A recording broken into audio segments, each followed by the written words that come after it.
Die ANC en 9 ander partye sê die afskaffing van die BTW-verhoging is 'n wen vir Suid-Afrikaners en die EFF en die MK-party eis die minister van Finansies se bedanking.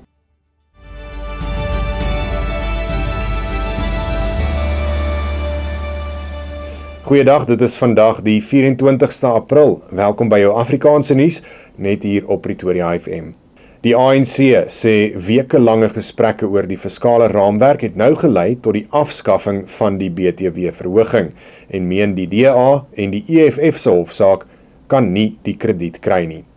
Die ANC en 9 ander partye wat ten gunste van die fiskale raamwerk gestem het vanoggend 'n gesamentlike media-konferensie gehou oor die BTW wat geskraap is. Die ANC-woordvoerder Mahlengi Bengu Motsiri het tydens die konferensie gesê dat geen politieke party die alfa en omega vir Suid-Afrika se probleme is nie. Die IFP se woordvoerder Mkhuleko Glengwa het tydens die media-konferensie gesê dat 'n begroting nie in sement gegiet is nie en dat dit kan verander en aangepas kan word. Hy sê omdat die Suid-Afrikaanse Inkomstediens meer geld ingesamel het as wat hulle verwag het, is dit moontlik om die BTW-verhoging van 0,5% te skrap. Die adjunkleier van die PA, Kenny Kunene, meen die DA het die begrotingsproses misbruik om ander partye in die RNE af te pers. Die organisasie teen belastingmisbruik, OUTA, sê die hele begrotingdebakel kon vermy word indien daar beter samewerking was tussen die verskillende partye binne die RNE. Die uitvoerende hoof van OUTA, Wayne Duvenage, sê die organisasie verwelkom die besluit om nie BTW te verhoog nie en meen beter maniere moet gevind word om die land se inkomste te vermeerder, eerstens deur belastinginvordering te verbeter. Hy sê OUTA verstaan dat BTW-verhogings voordelig kan wees, maar meen Suid-Afrika se regering het 'n geskiedenis van wanbestuur en onreëlmatige besteding. Duvenage sê Suid-Afrika het nie 'n inkomsteprobleem nie, maar eerder 'n bestedingsprobleem.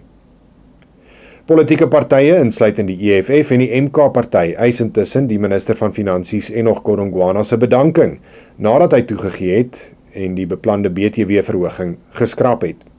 Die EFF het die begroting as roekeloos beskryf en gesê die minister het nie die erns van die land se ekonomiese krisis in ag geneem nie.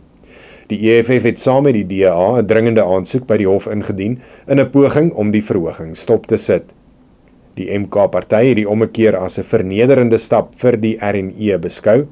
Beide partye beskou die aanvanklike planne as onwettig en ongrondwetlik.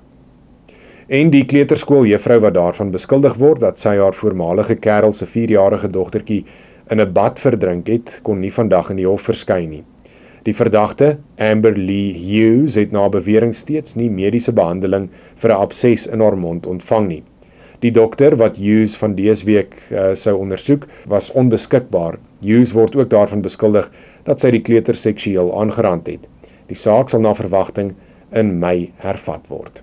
Dit dan die einde van vandag se nuusbulletin. Baie dankie dat jy ingeskakel het. Onthou om hierdie te deel met jou vriende en familie en dan kan ons op so 'n manier almal op hoogte bly oor die jongste nuusgebeure. Ons is môre weer terug van my kant af. Totsiens.